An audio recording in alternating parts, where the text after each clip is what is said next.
샬롬. 자, 오늘 수요일 아침 우리 두 가지 우리 영적인 메시지를 찾고자 하는데요. 우리 열왕기상 20장 35절 43절 말씀은 어떠한 말씀이냐면, 하나님께서 북이스라엘 아합 그 나라 가운데 아람 사람들이 쳐들어옵니다. 그리고 아람 왕 베나닷이 쳐들어와요. 하나님의 도우심을 통해 1차, 2차 그 전쟁을 승리로 나아가게 됩니다. 자, 그렇다면 아합 왕은 어떻게 하는 것이 맞을까요?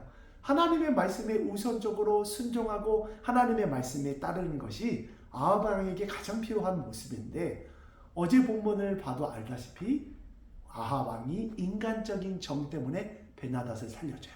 자, 오늘 성경 말씀 35절 37절 말씀은 이 시대의 우리와 아합 왕에게 말해줍니다. 선지자들끼리 있을 때 한 선지자가 다른 선지자에게 자기 어깨를 강하게 때리라고 합니다. 자, 여러분, 함께 했던 우리 동료 선지자가 다른 동료 선지자에게 자기 몸을 아프게 하라면 순종하기 쉬워요? 어려워요? 어렵죠. 하지만 그 인간적인 감정에 의해서 내리치지 않으면 누구의 말씀을 순종하지 않는 거예요? 하나님의 말씀에 순종하지 않는 것입니다. 아합은 베나닷과의 그 관계 때문에 그를 죽여야 될 때 하나님의 말씀에 순종하고 죽이지 못해요. 그래서 그 인생 가운데는 날마다 하나님의 심판과 어려움이 다르게 됩니다.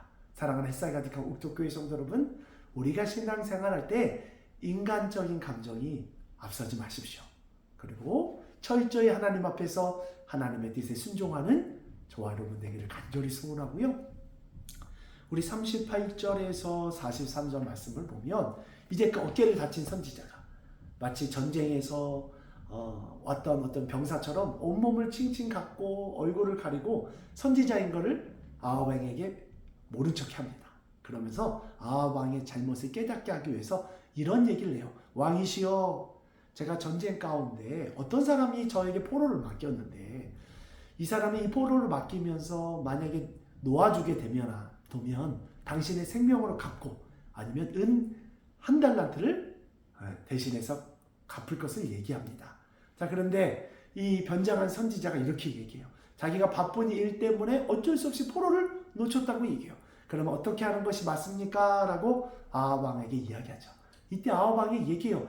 그 사람이 말한 대로 그렇게 될지어다.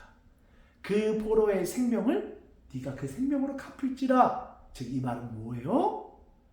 아합 왕이 베나닷의 생명을 살려줬기 때문에 그 생명이 누구에게 와요? 아합 왕을 죽이고 이스라엘 백성을 죽게 되는 심판이 임하게 됩니다. 여러분, 하나님의 말씀에 순종하지 않는 그 불순종의 죄는 반드시 우리에게 오게 되어 있습니다.